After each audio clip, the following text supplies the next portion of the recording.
In a luxurious mansion in Curitiba, 3 women live surrounded by secrets, lies, and a silent struggle for power. When one of their masks begins to fall, the perfect home turns into the stage of an irreversible scandal.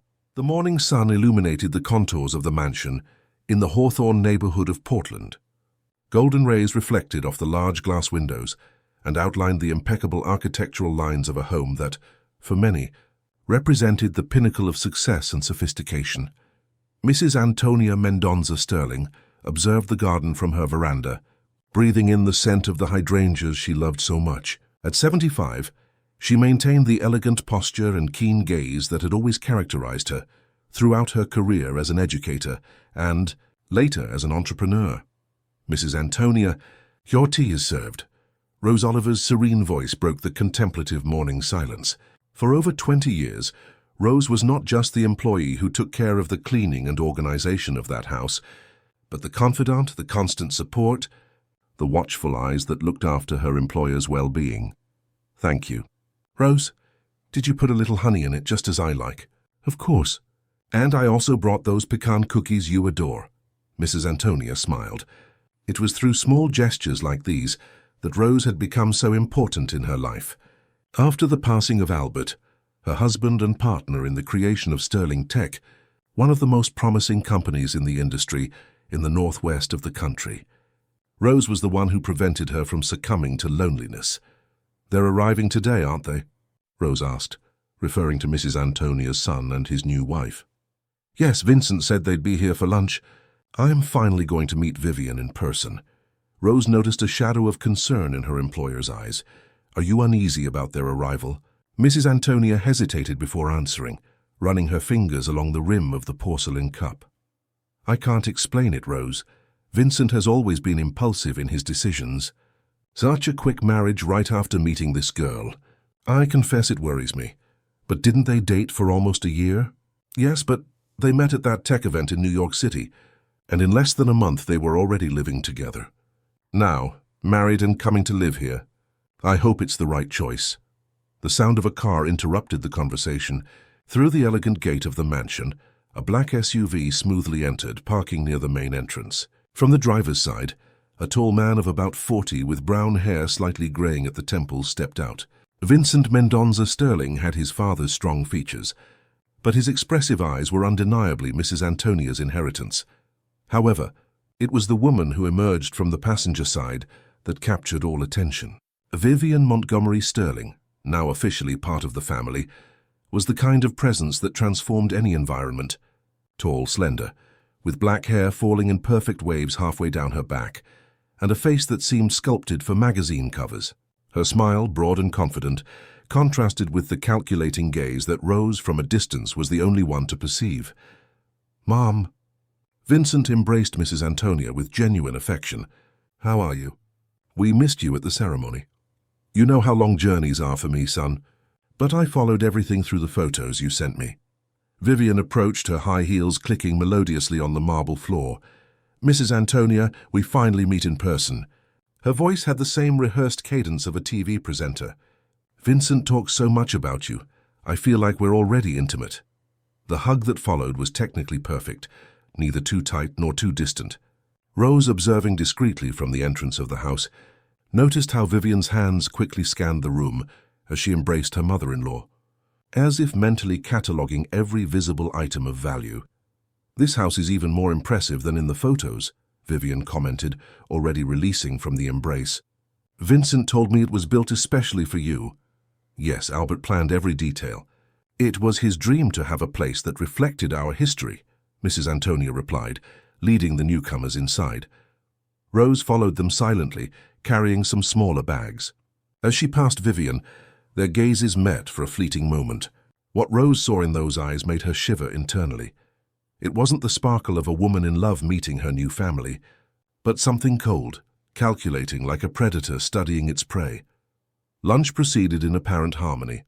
Vivian, charmed with stories of her career as a public relations specialist in large New York City companies, spoke of her family in Virginia, and occasionally touched Vincent's hand with gestures of affection that seemed choreographed to Rose's attentive eyes.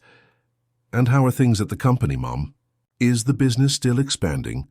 Vincent asked between sips of wine. We are in an excellent moment.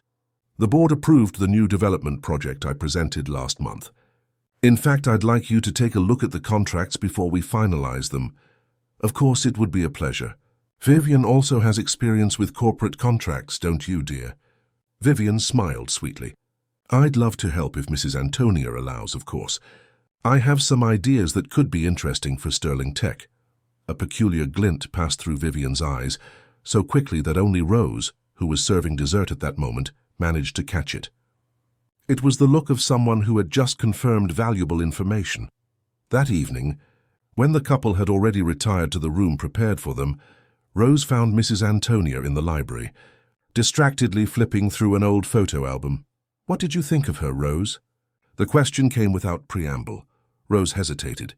In 20 years she had never lied to Mrs. Antonia, but she also knew how much her employer loved her son and how she respected his choices. She seems very sophisticated, she replied, carefully choosing her words. You didn't like her. It wasn't a question. It's not my place to like or dislike. Mrs. Antonia. The elderly woman closed the album and looked at Rose with that gaze that, for years as an educator, made even the most rebellious students confess their mischief. Rose Oliver. I've known you long enough to know when you're suspicious of something. Speak. It's just an impression. Mrs. Antonia, maybe I'm wrong, but her eyes don't smile along with her mouth, and I noticed how she observed everything, every detail of the house, every mention of the family business. Mrs. Antonia sighed deeply. I noticed it too. I thought it was just the nervousness of meeting her mother-in-law. But you've always had a sixth sense for people. Let's give it time. As you yourself say, first impressions can be deceiving. But as she said this, Rose couldn't shake the feeling that something much bigger was just beginning. In her simplicity, she recognized danger when she saw it. And at that moment, danger had arrived wearing an elegant silk outfit and a smile that didn't reach her eyes. On the other side of the mansion, Vivian watched the city through the large bedroom window, while Vincent was already asleep. Her gaze swept not over the city lights, but over the contours of the property she now inhabited. A small smile appeared on her lips. It's more than I imagined, she whispered to herself, and it will all be mine. If this story interested you, don't forget to subscribe to our channel and tell us what city you are watching from. Continuing. A week had passed since Vivian and Vincent arrived at the Mendonza Sterling mansion. The house's routine, once so predictable and calm, now had new rhythms. Vivian woke up early, always impeccably dressed even for breakfast. Her comments about the decor, though wrapped in compliments, came with suggestions for changes that subtly diminished Mrs. Antonia's life's work. On that Wednesday morning, as Rose organized the kitchen after breakfast, Vivian entered the room as if casually. Rose, isn't it? Can we talk for a minute? Her tone was soft, but it had that almost imperceptible quality of someone accustomed to giving orders. Of course, ma'am, Rose replied, keeping her hands busy with the dishes. Please, call me Vivian. We're practically family now. The smile didn't touch her eyes. I've been observing your routine with Mrs. Antonia and wanted to better understand a few things. Rose simply nodded, waiting. How long have you worked for the family? 22 years next month. Your loyalty is impressive, Vivian approached, leaning against the kitchen counter. And do you help Mrs. Antonia with matters beyond household chores? Documents, meetings, things like that? Rose's internal alarm went off. This was not casual conversation. I help Mrs. Antonia with whatever she needs, but company matters are handled in her office, with the appropriate personnel. Vivian narrowed her eyes for a fraction of a second before regaining her rehearsed smile. Of course, of course. I only asked because I want to help more. Vincent mentioned that she keeps important documents here at home, including about the company. As a new member of the family, I want to be informed about everything. Rose dried her hands on her apron, turning fully to face Vivian. There was something in the simplicity of that gesture that momentarily made the newcomer uncomfortable. Mrs. Antonia is very organized and private with her documents. If you want to know something specific, I'm sure she'll be happy to explain. Something in Rose's steady gaze made Vivian retreat. Not physically, but in her approach. I'm just trying to adapt. Rose, I want the best for this family, especially for Vincent, who deserves to take his rightful place in the business. Dr. Vincent has always had his place secured, as long as he showed interest, Rose replied, calmly. Mrs. Antonia never denied her son anything. Before Vivian could respond, the kitchen phone rang. Rose answered, listened briefly, and hung up. Mrs. Antonia is asking if you and Dr. Vincent would like to accompany her to the company office this afternoon. It seems there's an important meeting. Vivian's face lit up with genuine interest. Of course. I'll tell Vincent right away. As Vivian hurried out, Rose allowed herself a moment of reflection. The new daughter-in-law's curiosity didn't seem driven by family affection, but by something much more calculating. Silently, Rose decided to redouble her attention. At the Sterling Tech office, located in a modern commercial building in downtown Portland, Mrs. Antonia guided Vincent and Vivian through the corridors. Employees respectfully greeted the founder, while casting curious glances at the couple accompanying her. This company started in a small back room of our first house, Mrs. Antonia explained with evident pride. Albert had the technical vision. I handled the educational and administrative side. We started by developing software for educational institutions. Vivian meticulously observed every detail, the size of the team, the modern facilities, the awards displayed on the walls. Her eyes calculated values, potential, possibilities. In the meeting room, Dr. Alan Fernandez, the family's trusted lawyer for decades, awaited them. He was a man in his 60s, with grey hair and a pair of thin-rimmed glasses that gave him an intellectual air. Alan, I want to introduce my daughter-in-law, Vivian, Mrs. Antonia said. She and Vincent are living with us now. It's a pleasure to meet you, Doctor. Vivian extended her hand with a practiced smile. Vincent speaks very highly of you. The pleasure is mine, madam. Welcome to the family. During the meeting, they discussed the company's new expansion project into the Southwest. Vivian, although not invited to offer an opinion, made several suggestions that Mrs. Antonia had to admit were quite insightful. Her knowledge of the market and marketing impressed even Dr. Allen. At the end of the meeting, as they were preparing to leave, Vivian casually asked, Dr. Allen, just out of curiosity, how is the company's shareholding structured currently? Vincent mentioned something, but I didn't go into detail with him. The lawyer instinctively looked at Mrs. Antonia, awaiting her approval to answer. After a brief moment of hesitation, she nodded. Mrs. Antonia holds 60% of the shares. Vincent has 25%, and the remaining 15% are distributed among a few investors and long-time employees who were granted shares by Albert before his illness. Something flashed in Vivian's eyes. Confirmed information, a mental plan being adjusted. Vincent, oblivious to the subtle tension in the air, commented, Mom has always been the true driving force behind the company's success. Dad was brilliant with technology, but she had the vision of how to turn that into a sustainable business. Your father was an extraordinary man. Vincent, Mrs. Antonia commented with a touch of melancholy, he knew we needed to secure the company's future, even after we were no longer here. That's why we structured everything the way it is. On the way back home, Vivian remained strangely quiet. Her silence contrasted with her earlier animation. When they arrived at the mansion, she excused herself, citing a slight headache, and retired to her room. Once alone, Vivian opened her notebook and began making meticulous notes about everything she had observed and learned. Shareholding structure, estimated company value, growth potential, properties in the family's name. Her research had begun even before the marriage, but now with direct access to the family's routine, she could confirm and deepen her findings. 60%, she murmured to herself, plus the mansion and personal investments, all still in her name. Her initial plan was simple: win over Vincent, already done, integrate into the family, and gradually convince Mrs. Antonia to transfer more power and assets to her son, who, naturally, would share everything with his beloved wife. But upon realizing her mother-in-law's strength and lucidity, Vivian understood she would need to be more uncreative. Meanwhile, downstairs, Rose was setting the table for dinner when she noticed Mrs. Antonia observing the family portrait on the living room wall. The elderly woman seemed lost in thought. Are you all right? Rose asked, approaching. I'm thinking about the future, Rose, about how to protect what we've built. Are you worried about anything specific? Mrs. Antonia sighed, adjusting her glasses.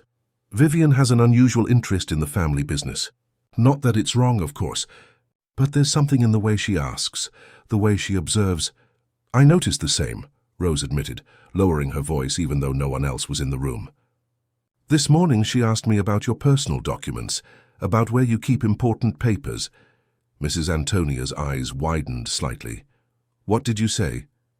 That you are very organized and private with your documents, and that if she wanted to know something, she should ask you directly. A smile of approval appeared on the elderly woman's face. After so many years, the trust between the two was absolute.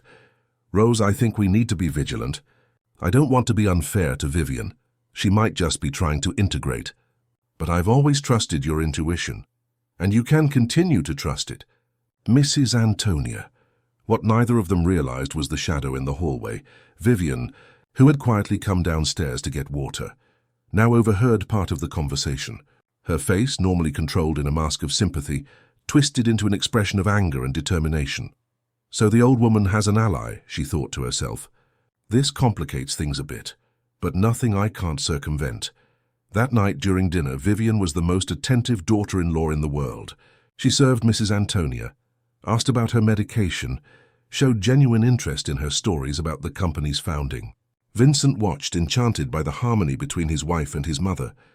However, Rose perceived what no one else saw, a slight tremor in Vivian's hand when serving wine, a calculating glint in her eyes when Mrs. Antonia casually mentioned her plans for the following month.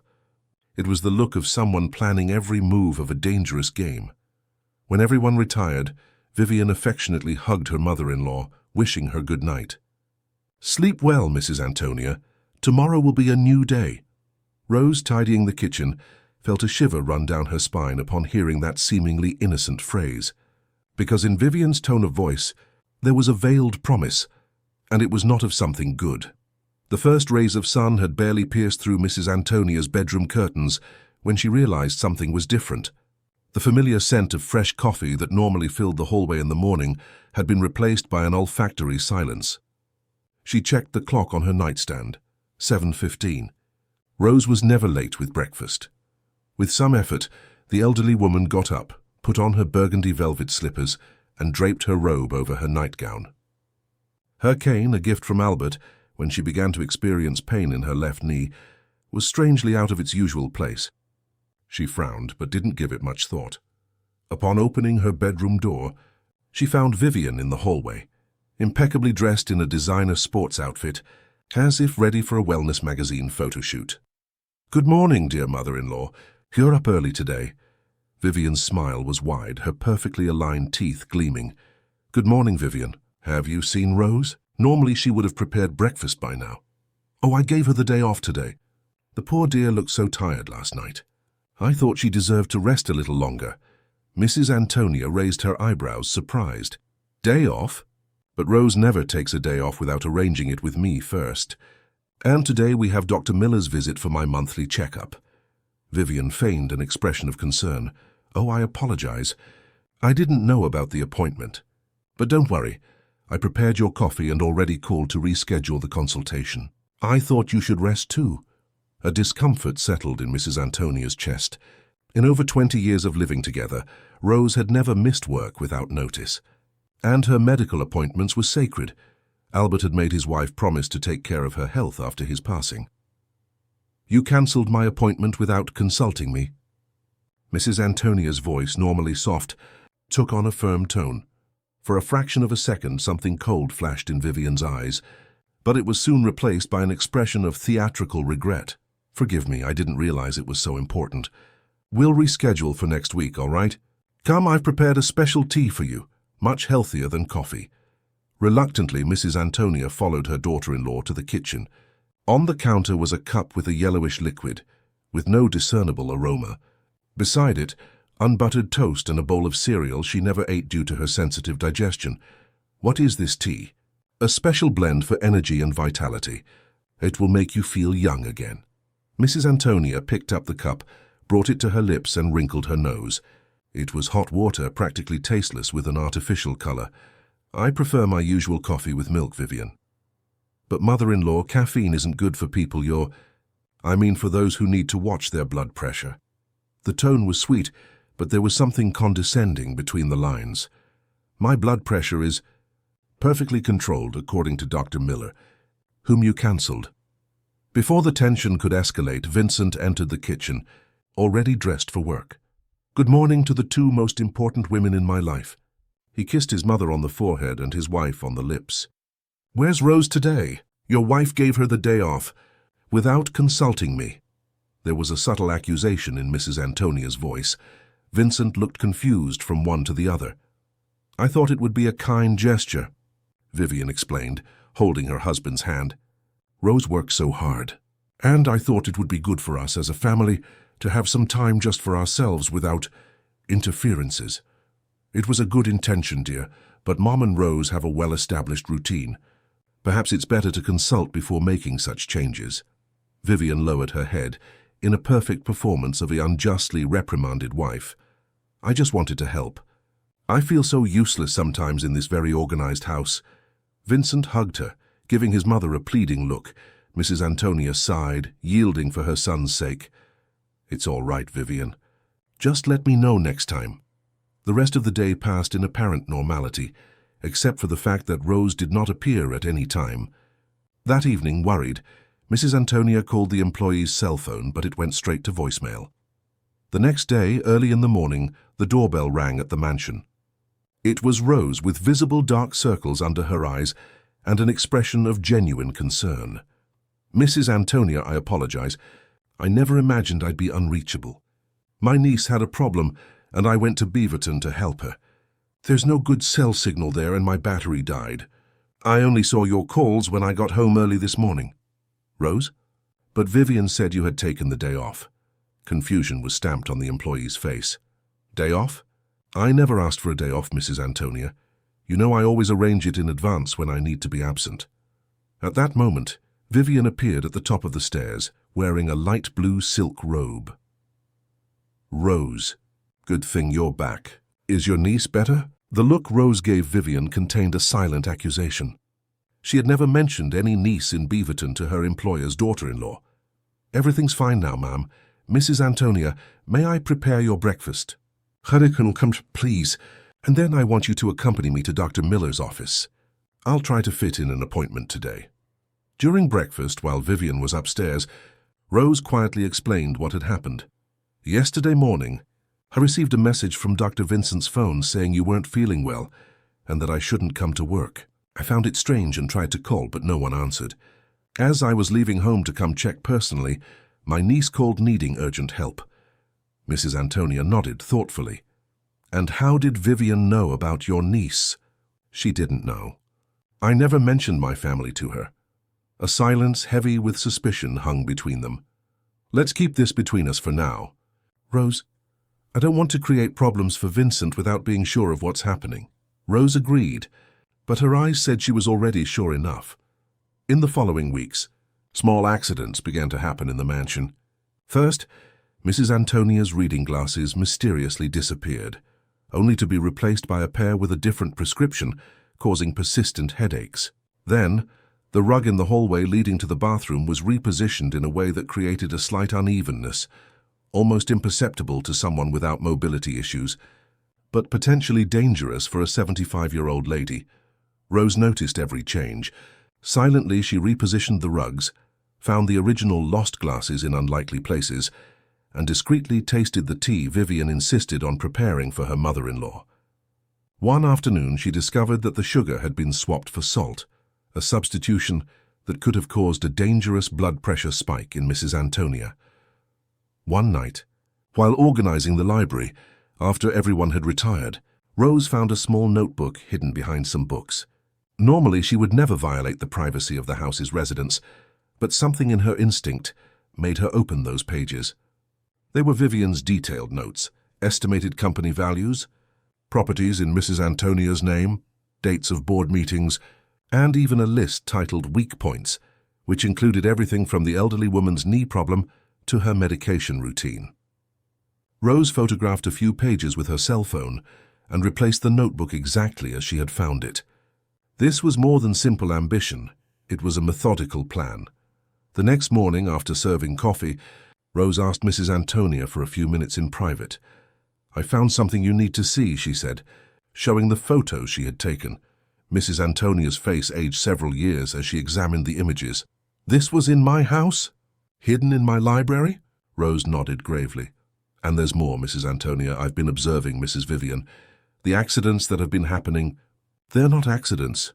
You think she's trying to—" Mrs. Antonia couldn't complete the sentence. "I'm not sure, but I think she wants more than the company. She wants everything you own, and she might be trying to accelerate the process." A shadow of pain crossed the elderly woman's face. What will Vincent say when he finds out? He loves her so much. That's precisely why we need concrete proof before talking to him. Mrs. Antonia reflected for a long moment. "Rose, from today on, you will document everything. Every incident, every suspicious behavior, note dates, times, details, and we will discreetly contact Dr. Allen. I've already started doing that. Mrs. Antonia, and I suggest you don't accept anything directly from Mrs. Vivian's hand anymore. Food, medicine, nothing." The weight of that reality was almost overwhelming. How could a woman who had dedicated her life to education and building a respectable company now fear for her own safety in her home? "Rose, do you think I'm safe here?" "As long as I'm around, yes. And I'll always be around."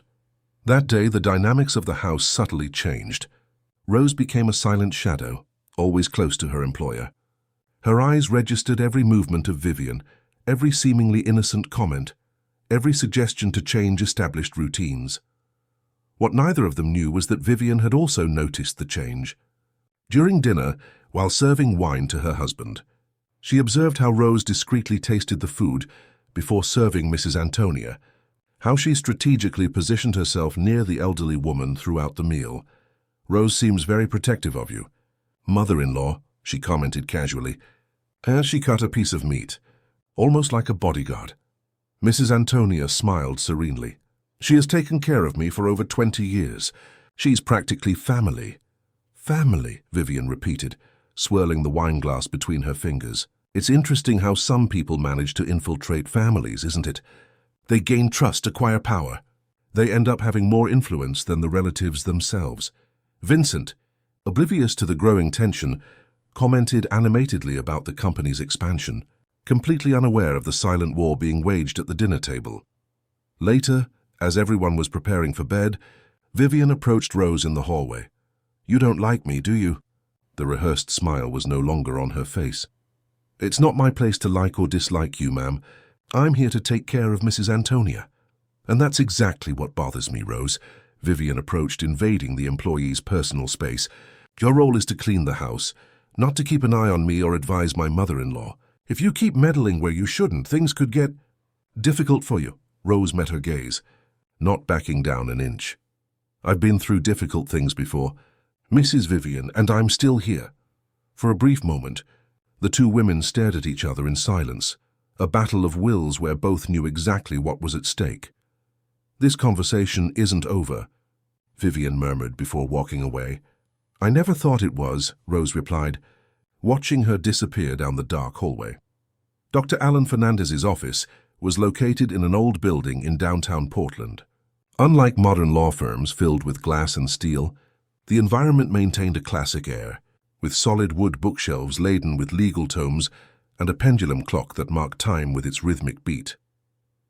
Mrs. Antonia, accompanied by Rose, sat before the lawyer's desk. Through the window pane, grey clouds announced another typical rainy afternoon in the Oregonian capital. "I understand your concern, Mrs. Antonia, but we need to be cautious," Dr. Allen said, adjusting his thin-rimmed glasses as he examined the photographs of Vivian's notebook. "These notes by themselves don't constitute any crime. Ambition isn't illegal." "It's not just the notes, Doctor," Rose intervened, opening a folder she had brought with her. "I've documented every incident from the past few weeks." Dr. Allen meticulously examined the organized list. Dates, times, detailed descriptions of each accident, each altered medication, each potentially dangerous situation created by Vivian. "This is disturbing," he admitted, frowning, "but we still need more concrete proof. The word of an employee against the daughter-in-law can be easily discredited. especially if she manages to convince Vincent that his mother is losing her lucidity. That's exactly what she's been implying, Mrs. Antonia commented with a tired voice. I heard her on the phone the other day, telling someone I was starting to confuse things, and that maybe it was time to take control for my own good. Dr. Allen interlaced his fingers, thoughtful. Do you have a camera or any recording device at home? Rose shook her head negatively. She would certainly find out. She's very observant and is always examining the house when she thinks no one is watching. The lawyer stood up and walked to the window, observing the fine rain that was beginning to fall. Then we need to be more strategic. Rose continued documenting everything. Take photos when possible. Keep samples if she adulterates food or medicine. And Mrs. Antonia, he turned to the elderly woman, perhaps it's time to review your will and company documents. I don't understand. How would that help in the current situation? If Vivian discovers you're reviewing your legal documents, perhaps she'll become bolder, make a more evident mistake. Furthermore, we need to ensure your assets are protected in case something happens. A heavy silence hung in the room. The mere suggestion that something could happen to Mrs. Antonia was terrifying but realistic given the circumstances. What about Vincent? He needs to know, Mrs. Antonia said. Dr. Allen sighed, returning to his chair.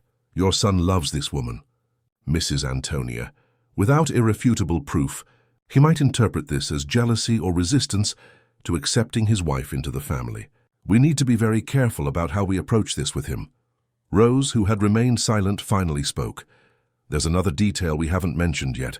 The pool. Dr. Allen's eyes turned to the housekeeper. What about the pool? Mrs. Vivian has been insisting on taking Mrs. Antonia to sunbathe near the pool. But Mrs. Antonia never learned to swim, as everyone in the house knows. And it's precisely there that I've noticed the most incidents. A strategically placed slippery rug.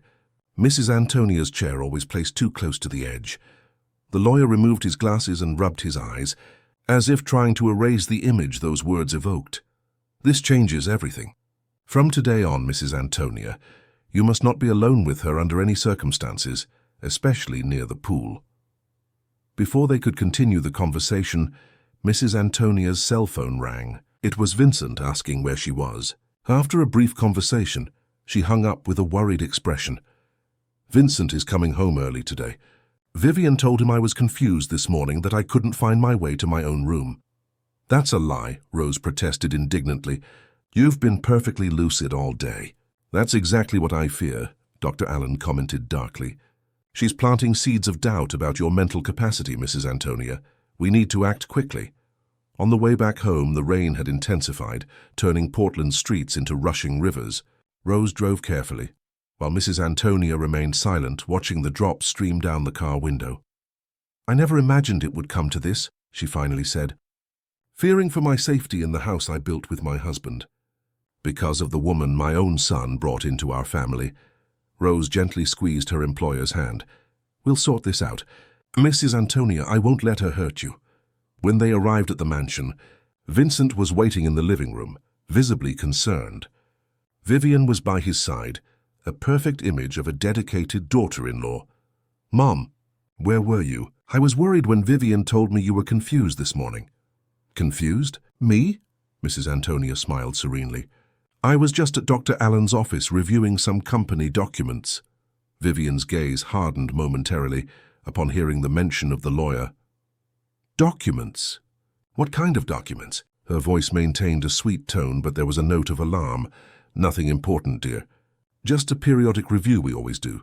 Mrs. Antonia shrugged, noticing how her daughter-in-law struggled to maintain her composure. Even so, Mom, you should have told me. Vivian and I were very worried when we couldn't reach you. My cell phone battery was dead, son. My apologies for the scare. Vivian approached, taking Mrs. Antonia's arm with apparent affection. The important thing is that you're well, mother-in-law. Come, I've prepared a special tea to help you relax after this rain. Rose stepped forward. Actually, Mrs. Antonia already had tea at Dr. Allen's office. I think now she needs to rest a bit. The two women's gazes met, a silent war that Vincent, in his naivete, could not perceive. Of course, Vivian retreated, smiling. I'm just trying to help. That night during dinner, Vivian seemed strangely agitated. Her eyes constantly darted to her cell phone, as if expecting an important message. At one point, she abruptly stood up. "I forgot something in the car. I'll be right back." When she returned minutes later, she seemed calmer, almost satisfied. Rose, attentive as ever, noticed that her shoes were wet, indicating she had gone out into the garage, despite saying she was going to the car, which was normally in the covered garage. After dinner, while Rose organized the kitchen, she overheard Vivian on the phone in the sunroom, speaking in a low voice. "Everything is planned." "Yes, tomorrow." "No, he suspects nothing. The old woman is smarter than we thought. But it doesn't matter now. Yes, everything will be resolved soon." A chill ran down Rose's spine. Immediately she sought Mrs. Antonia in her room. "We need to be even more careful from now on," she whispered, reporting what she had heard. "I think she's planning something for tomorrow." "Do you think we should talk to Vincent now?" Mrs. Antonia asked, concern evident in her voice. Rose hesitated. Without concrete proof, there was still the risk that Vincent wouldn't believe them. "Let's wait a little longer, but don't be alone with her for even a minute. And tomorrow don't accept any invitation to sunbathe or anything near the pool." The next morning, as Rose had predicted, Vivian appeared in Mrs. Antonia's room early, radiant with false kindness. "Good morning, dear mother-in-law. How about a stroll in the garden today? The sun is wonderful, and a little vitamin D would do your health good." "Actually, Vivian, I'm feeling a little unwell today. I think I'll stay in my room," Mrs. Antonia replied, following the plan agreed with Rose. A shadow of irritation passed over the daughter-in-law's perfect face. "But it's precisely outdoors that you'll feel better. Come on, just a few minutes by the pool." The insistence was almost desperate. Rose, who had discreetly entered the room, intervened. "Dr. Miller recommended rest today. Mrs. Vivian, Mrs. Antonia's blood pressure was a little off last night." Vivian shot a furious glance at Rose before composing herself. "Oh, I see. Perhaps later, then." She forced a smile before leaving the room. Rose closed the door and exchanged a meaningful look with Mrs. Antonia. No words needed to be said. Both understood the gravity of the situation. Throughout the day, Vivian made several other attempts to be alone with her mother-in-law or convince her to go to the garden. Increasingly irritable, her forced smiles could no longer completely hide her growing frustration.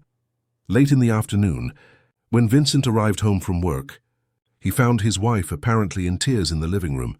"What happened, my love?" he asked, alarmed. "It's your mother, Vinny. And that maid. They treat me as if I were an intruder. I tried all day to be kind, to keep your mother company, but Rose is always there, pushing me away, as if I were going to do some harm." Tears flowed perfectly down her made-up face, without smudging the expensive eyeliner. Vincent hugged her, indignant at the supposed treatment his wife was receiving. "I'll talk to both of them right now." "No, wait." Vivian held his arm. "Tomorrow will be better. Today I'm emotionally exhausted. I just wanted your mother to accept me as part of the family." Vincent kissed her forehead. "She will accept you, dear. Give it time." What he didn't see was the cold smile that formed on Vivian's lips as she rested her head on his shoulder. A smile that clearly said that time was running out, for all of them. The tension in the Mendonza Sterling mansion had reached almost unbearable levels. After Vivian's fake tears the previous night, Vincent walked around the house with a heavy expression, torn between his love for his mother and his loyalty to his wife.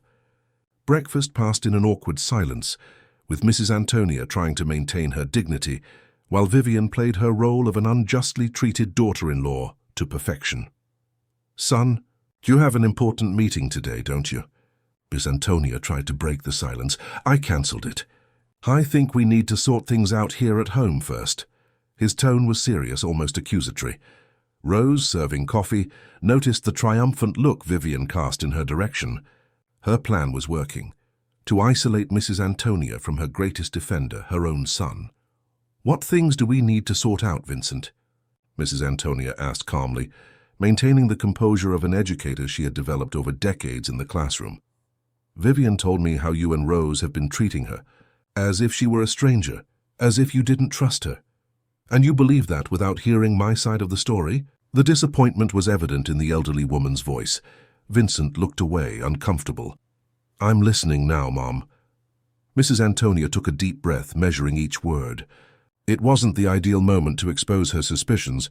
Without concrete proof, it would look exactly like what Vivian wanted, a paranoid elderly lady, jealous of her son's young wife. "Your father always said that everyone needs their time to adapt to changes," she began diplomatically. "Vivian has only recently come into our lives. We are all adjusting. That doesn't explain why you refuse to spend time with her, or why Rose is always between you two like a bodyguard." "Vincent!" Rose couldn't contain her indignation. "No, Rose, let him speak." Mrs. Antonia raised her hand in a serene gesture. "Son, I'm not refusing to spend time with your wife. I just prefer to maintain my routines, which I've built over years." Vivian, who had remained silent until then, with her eyes downcast in an expression of false humility, seized the opportunity. "I just want to be part of the family, Vinny. I want to take care of your mother as if she were my own. But she won't even let me prepare a tea, always telling Rose to check everything I do." Her voice trembled calculatedly. "Is that true, Mum?" Vincent stared at Mrs. Antonia, who met his gaze with the dignity of someone who had lived each of her 75 years honestly. "Vivian has a peculiar way of showing care, son. Sometimes it doesn't coincide with what I consider comfortable." "What does that mean?" Before Mrs. Antonia could answer, the phone rang. Rose answered quickly, and after a brief conversation turned to those present. "It's Dr. Allen. He's on his way and asked everyone to remain here. He has urgent matters to discuss with the family." Vivian's face visibly paled. "Allen? Why would he come without warning? Do we have problems at the company?" Vincent asked, confused. "I can't say, sir. He seemed quite emphatic about the need to speak with everyone." Vivian abruptly stood up. "I'll get properly dressed to receive him." Then, her tone was light, but there was a subtle tremor in her hands. "He asked that no one leave this room until his arrival," Rose insisted, discreetly blocking her path. During the next 20 minutes, the silence in the dining room was heavy as lead. Vincent repeatedly checked his watch, while Vivian seemed increasingly nervous, compulsively adjusting her hair and clothes. Mrs. Antonia maintained her outward calm, though her heart beat faster. What had Dr. Allen discovered to come with such urgency? Finally, the doorbell rang. Rose hurried to answer, returning accompanied by the lawyer and a younger man carrying a briefcase. "Good morning, everyone," Dr. Allen greeted formally. "Forgive the intrusion, but the matter couldn't wait. This is Ronald Sawyer, private investigator." "Investigator? What's this all about?" Vincent stood up, perplexed. Vivian remained seated, her face a mask of studied confusion, but her eyes betrayed growing panic. "Mrs. Antonia hired me to verify some irregularities that have been happening in this house. As a precaution, I took the liberty of expanding the investigation," Dr. Allen explained, gesturing for the investigator to open his briefcase. "Mom, what does this mean?" Vincent's voice wavered between surprise and disappointment. "It means your mother has reasons to be concerned. Mr. Mendonza Sterling," Ronald intervened, pulling some documents and photographs from the briefcase. "At Dr. Allen's request, I investigated Mrs. Vivian Montgomery Sterling's past. What I found is, to say the least, disturbing." Vivian abruptly stood up. "This is ridiculous. An invasion of privacy. Vincent, are you going to let them treat your wife like this?" Ronald, impassive, continued. "Vivian Montgomery, born Vivian Almeida in Virginia. Not New York City, as she claimed. A specialist in approaching wealthy men, preferably with elderly or vulnerable parents." He spread photographs across the table, Vivian, with slightly different appearances, alongside various older men. "In the last 7 years, she has been involved in at least 3 similar cases. The pattern is always the same: quick marriage, move into the family home, and gradual isolation of the elderly person, followed by convenient accidents." The blood had completely drained from Vivian's face. Her eyes, once calculating, now showed a mixture of anger and despair. "Lies. They're all lies. Vincent, you know my family. We talk to them by video." "Hired actors," Ronald replied dryly, presenting contracts with a New York City acting agency. "Vivian has no family in Virginia or anywhere else. She's the only child of a single mother who passed away 12 years ago." "This proves nothing," Vivian screamed, her voice losing its usual melodious tone. "Anyone can falsify documents." Dr. Allen exchanged a meaningful look with Rose, who discreetly left the room. returning moments later with a small box. "It's not just documents, Mrs. Montgomery," the lawyer continued. "We have physical evidence of your attempts against Mrs. Antonia." Rose opened the box, revealing its contents: glasses with swapped lenses, samples of adulterated food, altered medications, and even a small vial containing a colorless liquid. "I found this in your toiletry bag last night while tidying the room," Rose explained. "It's a potent sleeping pill, in a dose sufficient to render a person unconscious for hours." Vincent watched everything in shock, his expression transitioning from disbelief to painful understanding. "Vivian, tell me this isn't true." Cornered, Vivian abandoned her posture of an unjustly treated victim. Her face transformed, hardening into lines of anger and contempt. "Do you really think I would marry someone like you for love? A man who at 40 still lives in his mother's shadow, running to her for every important decision?" Her voice dripped with venom. "You are just the means to get to the real prize, the company, the fortune, this mansion. Everything the old woman refuses to let go of, even after living much longer than she deserved." The blow was like a physical punch to Vincent, who reeled back, leaning against the wall. Years of love and trust crumbling in seconds before the cruel truth. "How could you?" he whispered, the pain evident in every syllable. "I loved you. I gave you everything." "Everything?" Vivian laughed, a cold metallic sound. "You have nothing that's truly yours. Everything belongs to her." She pointed accusingly at Mrs. Antonia. "You're just a puppet in her hands, just like your father probably was." Mrs. Antonia slowly stood up, leaning on her cane. There was sadness in her eyes, but mostly relief that her son finally saw the truth. "Vincent never needed to prove anything to receive my love or my trust," she said calmly. "The company was always there for him when he was ready. You don't understand that because you can only see value in material possessions, not in people. Don't give me moral lessons, old woman." Vivian took a threatening step towards Mrs. Antonia, but Rose promptly placed herself between them. "Not another step," the housekeeper warned, her usually soft voice now firm as steel. "Get out of my way, little maid." Vivian tried to push Rose, but Ronald intervened, holding her arm. "Assault would be adding another crime to your list, madam." "Crime? What crime? I didn't do anything." Desperation began to replace arrogance in her voice. "Attempted poisoning for starters," Dr. Allen replied calmly. "The samples Rose collected have already been analyzed by a lab. Some contain substances that, in sufficient quantity, could cause anything from mental confusion to heart failure." The news hit Vincent like an avalanche. The man who had previously seemed torn between mother and wife now looked at Vivian as if seeing a monster. "You tried to hurt my mother? The woman who welcomed you into her home?" Vivian, realizing she was completely cornered, decided to change tactics. Her face transformed again, tears instantly welling up, her voice returning to a sweet, supplicating tone. "Vincent, my love, they're distorting everything. I just wanted to help. Your mother is confused. She misinterprets my actions. And this maid has been feeding her paranoia because she's afraid of losing the control she exerts over her. Enough with the lies." Vincent's voice exploded, reverberating through the walls of the room. "I saw your face change, Vivian. I saw the truth in your eyes when you thought you were winning. How could I have been so blind?" A heavy silence settled. Vivian, realizing she had lost her last support, let the mask drop completely. Her face contorted into an expression of pure hatred. "You think this ends here? That you can just discard me? I'm still your legal wife, Vincent. I have rights."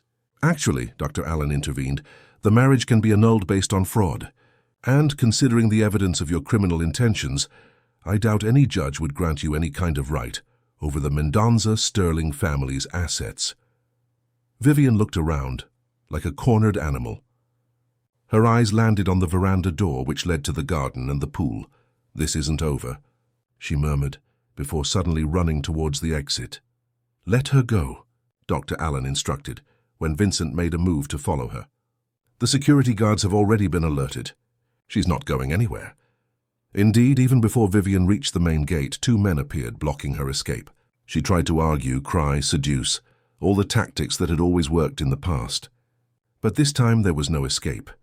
When the police arrived, discreetly called by Dr. Allen even before his arrival at the mansion, Vivian was escorted out under the shocked gaze of the neighbors. the perfect wife, the dedicated daughter-in-law, left the mansion she had planned to dominate in handcuffs.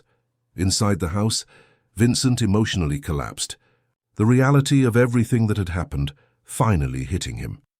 Mrs. Antonia, with the strength only a mother possesses, hugged her son as she used to when he was a child. "It will be all right, my son. We are together. We always have been." Rose watched the scene from a distance, her heart heavy with the pain the family was feeling, but relieved that they had averted a greater tragedy. Mrs. Antonia's eyes met hers over her son's shoulder, conveying a silent gratitude that words could never adequately express. That night, when the emotional storm had partially calmed, Mrs. Antonia found Rose in the kitchen, preparing chamomile tea. "How did you know, Rose? From the beginning you noticed what no one else saw." Rose smiled melancholically as she poured the tea into porcelain cups, the same ones they had used for over 20 years in their nightly conversations. "When you spend your life being invisible to others, Mrs. Antonia, you learn to observe what is hidden. People like Vivian never really look at people like me, and that was her mistake." 3 months had passed since that stormy morning when Vivian left the Mendonza Sterling mansion, escorted by the police. The Portland winter gave way to the first signs of spring, and just as nature renewed itself, so too did the family seek to rebuild the bonds torn by betrayal. Vincent had initially plunged into a deep depression. The confident and cheerful man gave way to a quieter, more introspective version of himself. He spent hours in the home office, reviewing old company documents, as if seeking to understand not only the business he would one day inherit, but the very family history that Vivian had almost destroyed. On that particularly sunny Saturday afternoon, Mrs. Antonia watched her son through the library window. He was sitting on the wooden bench near the hydrangea garden, Albert's favorite spot. There was something melancholic yet also hopeful in that image. "He's getting better," commented Rose, who entered carrying a tray with tea. The true tea, prepared exactly as Mrs. Antonia liked it. "Little by little," the elderly woman agreed. "The heart takes time to heal wounds caused by those we love. He's more involved with the company now. Dr. Allen commented that he has been actively participating in board meetings." Mrs. Antonia smiled, adjusting her glasses, the real ones, with the correct lenses that didn't cause headaches. "He finally found his place. Albert always said that would happen when Vincent was ready, not when we thought he was." Rose served the tea and sat across from her employer. In recent months, their relationship, already close before, had transformed into something that transcended the conventional boundaries between employer and employee. They were confidants, allies, friends who shared a secret and a victory. "And the case against her, how is it going?" Rose asked after a moment of contemplative silence. "Dr. Allen says it's an open and shut case. The evidence was irrefutable, especially after the other families she tried to deceive came forward. It seems our case gave courage to other victims to speak out." The legal process against Vivian revealed an even more disturbing pattern of behavior than they had initially imagined. Over almost a decade, she had approached at least 5 wealthy families, always with the same method: seducing emotionally vulnerable men, quickly integrating into the family, and then isolating and destabilizing the elderly member who controlled the fortune. In 2 previous cases, the elderly suffered unexplained accidents, falls, mysterious food poisonings, but survived. Vivian abandoned these families when she realized her plan wouldn't work, always managing some kind of financial settlement for the divorce. She was meticulous, Rose observed. Even the meeting with Dr. Vincent at that tech event was planned. She had already studied him, knew his tastes, his relationship with you. Unbridled ambition is a poison that corrupts the soul. Rose. Vivian had enough intelligence and charm to build an honest and comfortable life. She chose the easier path, or so she thought. The conversation was interrupted by a light knock on the door. It was Vincent. "May I join you?" "Of course, son." Rose just served the tea. Rose made to get up to fetch another cup, but Vincent stopped her with a gentle gesture. "Stay, Rose, actually. I wanted to talk to both of you." There was something different about Vincent, a sparkle in his eyes that hadn't been seen for a long time, a more upright posture, as if a weight had been lifted from his shoulders. "I've been thinking a lot in these past few weeks About what happened, about the company, about our future. He sat down, accepting the cup Rose handed him. "And I've come to some conclusions." Mrs. Antonia and Rose exchanged intrigued glances. "I want to take over as vice president of the company. Mom, I'm ready now." A satisfied smile lit up the elderly woman's face. "Your father always knew this day would come. I'm very happy with your decision, son." "But there's more," Vincent continued, taking a deep breath. "I've spent my life being protected. By you, by Dad, even by Rose. Vivian saw that as weakness, as dependence. Maybe she wasn't entirely wrong." "Vincent!" Mrs. Antonia protested. "No, Mom, let me finish. I'm not blaming myself for what happened. Vivian is responsible for her own actions and choices. But this experience made me realize that I need to take more responsibility not only in business, but in all aspects of my life." There was a new maturity in his voice, a firmness that reminded her of Albert in the best years of his life. "And there's something else we need to discuss," he continued, turning to Rose. "Something that, I believe, is long overdue." Rose frowned, confused. "Do you want me to retire?" she asked with a touch of apprehension. Vincent laughed, a genuine, light sound that hadn't been heard in that house for months. "On the contrary, Rose, I want to offer you a formal position in the company, executive assistant to the president." The surprise left Rose momentarily speechless. Mrs. Antonia smiled, clearly pleased with the proposal. "I've already spoken with Dr. Allen about this," Vincent continued. "Your loyalty, intelligence, and intuition are exactly what we need. You know this family, this house, and our values better than anyone. It was you who saved us, Rose. It's time to officially recognize your worth." Rose's eyes welled up. In over 20 years working in that house, she had never imagined that one day she would be seen beyond her role as a housekeeper and governess. I don't know what to say, Dr. Vincent." "Say you accept," Mrs. Antonia intervened, taking the employee's, no, her friend's hand in hers. "No one deserves this opportunity more than you, Rose, and frankly, no one knows the inner workings of Sterling Tech better." Rose discreetly wiped away a tear that threatened to escape. "It would be an honor." "Dr. Vincent, thank you for your trust. You earned that trust a long time ago." "Rose, we're just making official what we already knew."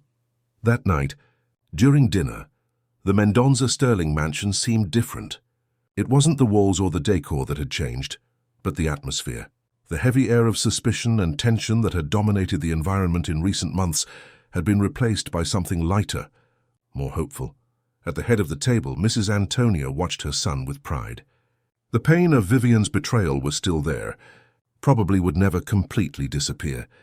But now it was accompanied by the certainty that this ordeal, however painful it had been, had also brought growth. "I've been thinking," Vincent commented as they enjoyed dessert, "maybe we should renovate the house." Mrs. Antonia raised her eyebrows, surprised. "Renovate? In what way?" "Not major structural changes, but an update. New colors, maybe redecorate some rooms.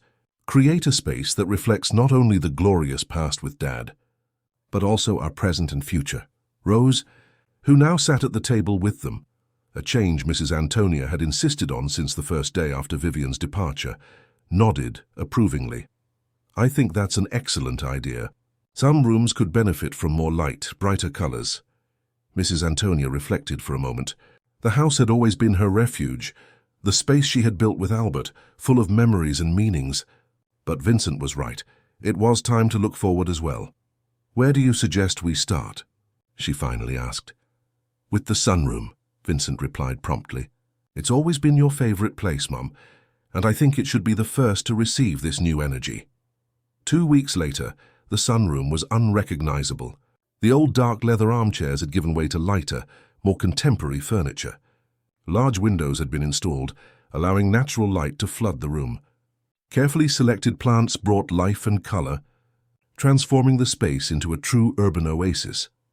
It was in this renovated environment that Dr. Allen found the family gathered on a Wednesday afternoon, discussing the final details of Vincent's transition to vice president of the company. "It seems I've arrived at a moment of celebration," the lawyer commented, accepting the glass of sparkling wine Vincent offered him. "We are celebrating new beginnings." "Allen," Mrs. Antonia replied, raising her own glass, "life sometimes surprises us with unexpected trials, but also with renewals we didn't even know we needed. A toast to that, the lawyer agreed. And also to the future of Sterling Tech under new leadership. Everyone raised their glasses. The evening light filtered through the new windows, bathing the room in golden warm tones. "Do you know what your father would say at this moment, Vincent?" Mrs. Antonia asked, a nostalgic glint in her eyes. "That the true value of a company isn't in its financial statements, but in the people who build it," Vincent replied, quoting one of Albert's favorite phrases. "Exactly. And he would be very proud to see the man you've become, son." Rose, discreet as ever, observed the scene with a full heart. From simple housekeeper to executive assistant, her journey reflected a profound truth. Heroes don't always come in glamorous packages or prominent positions. Sometimes they are in the background, observing, protecting, acting when necessary. The following week, upon entering her new office at Sterling Tech headquarters, Rose found a small, elegantly wrapped box on her desk.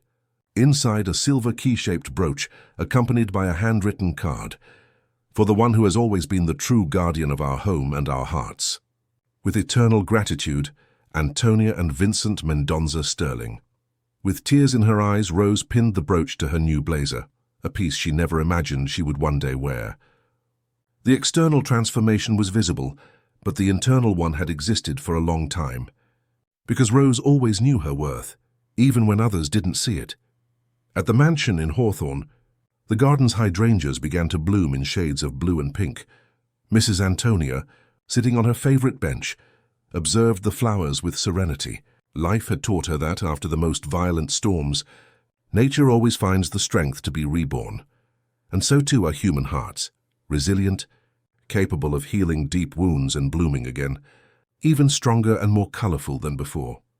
The Mendonza Sterling home, which for a brief and dark period had almost become a gilded cage, returned to being what Albert and Antonia had always dreamed of, a home. A place where people were valued not for titles or positions, but for their character and heart. The most valuable lesson of that ordeal was perhaps this, that true power lies not in controlling fortunes or companies, but in building relationships based on trust and mutual respect. Something Vivian, with all her intelligence and calculative nature, was never able to comprehend. And as the sun set behind the buildings of Portland, painting the sky pink and orange, Mrs. Antonia silently gave thanks. For the long life that allowed her to see her son mature, for Rose's unwavering friendship, and even for the ordeal they faced together, because it was through it that everyone could see the truth of their own hearts. End of story. Dear listeners, we hope that the story of Antonia, Rose, and Vincent has touched your hearts and shown how truth, even in the face of the most convincing masks, always finds its way. To continue experiencing emotions like this, we have a special playlist with other incredible stories of overcoming and renewal. Find it by clicking here on the side. If this journey through the corridors of the mansion in Hawthorne awakened something in you, don't forget to subscribe to the channel and leave your like. Every day we bring unique stories that explore the complexity of human relationships, revealing how often the true heroes are those who observe in silence, ready to act when necessary. We await you in the comments to know, have you ever met a Rose in your life? That person who, even behind the scenes, made all the difference when you needed it most. Share your experience with us.